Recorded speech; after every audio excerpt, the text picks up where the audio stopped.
Work with local producers.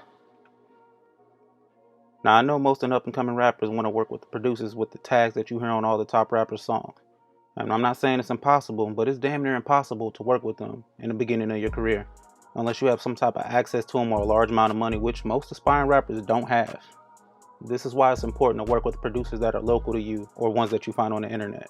Most of the top producers today started by working with the artists around their city, like Mustard NYG, Metro Boomin, and half the Atlanta rappers that popped off during the same time, Tay Keith and Blockboy JB, Pierre Bourne, and Playboy Carti.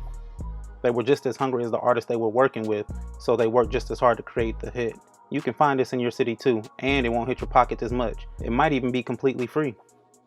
Working with the local producer will also help you find your delivery and the style that you want, because the producer will be able to create a sound around you, or y'all will come up with something together organically. If you can't find a local producer, like I said, you can find one online. YouTube has a lot of up-and-coming producers that create beats and put them online for free or a small fee. Again, they are hungry too, so y'all can establish a working relationship and start creating a lot of dope music together. Work with other up-and-coming artists. This is for all you artists, but mostly for the artists that come from areas where it's not a lot of rappers that blow up from their city. You need to work with other artists that are trying to blow up first and foremost, especially from areas that are not one of the main rap hubs. One of the benefits is exposure.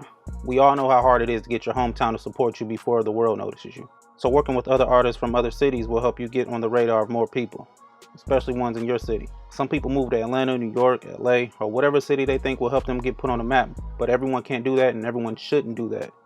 With the internet being what it is, you no longer have to move before getting on. But after you do get on, you should most definitely move for safety precautions. Working with other artists that are just as hungry as you can help you do that in a quicker time frame than if you were just to go at it by yourself. You should also work with other up-and-coming artists in your city. Strength in numbers is a factual thing, and this could help you create a buzz. This could get your whole city behind you, and when that happens, other cities and states will start to notice. And before you know it, your numbers start to get bigger and bigger and bigger. Be yourself. For a while, it felt like the entire rap game started to sound the same. And that's definitely not how I used to be back in the early stages of hip-hop. It's starting to get back to its originality roots. Now, don't get me wrong, there are a lot of copycat artists out there, but they aren't still winning like they were 5 to 6 years ago. Don't be one of those copycat artists. It doesn't work long-term anymore, and people will not respect you. Be original and stand out. Being yourself doesn't solely mean rapping like another artist. It is also how you carry yourself. If you aren't a heavy jewelry type of person, don't get some money and just buy jewelry to look like a prototypical rapper. If you dress with a certain style, most likely how your city dresses, don't switch it up and start to dress like every other artist that you see on social media. Fully commit, ASAP. We all have had a past, and most of these new rappers are street rappers. We all know that there are some that don't live the life that they rap about, but there are a lot that do. And a lot of them live that way because it's how they survive in their environment. So I'm not judging you.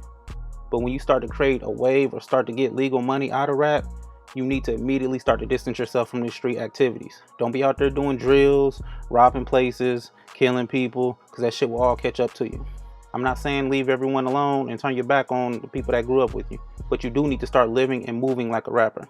If you don't, you'll probably land in jail or dead, because now you are more on the radar of police because your name is all over and you are talking that street talk. So they're listening. Your ops now want to harm you more than ever because you have a buzz and fans listening to you while you're probably sending sub shots in your lyrics. You can no longer move the same way like you did before your career started moving upwards. You have more eyes on you now, especially the ones that already don't like you. Don't be like a lot of these new rappers who get caught up in a murder case right when their career is about to take off. And don't end up on a t-shirt because you still out there on the block kicking it. Be careful with your brand.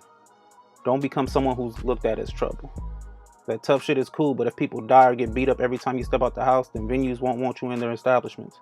That means you won't be booked for shows, and all artists will tell you the shows are where you make your money. Most of your money anyways. No shows, no money. How your brand is viewed is also what will decide whether corporations want to partner up with you or give you endorsement deals.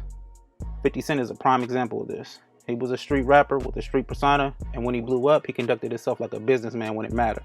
And he basically ended up running every primetime show on the Starz Network. He had 2 video games produced and published by video game software designers. He had a partnership with Vitamin Water, which led him to making a lot of money. None of that would ever happen if they didn't trust him to stay out of legal drama, jail, or in a cemetery, because companies don't want to invest millions into someone who won't be around or alive to help them make it back or more. I mean, hopefully this video isn't too long, but these are 5 things that can help you become a successful rapper right now. Let me know in the comment section if you plan to use any of these tips. I have a part 2 and possibly a part 3 coming for that. Sub up before y'all leave. Y'all be great.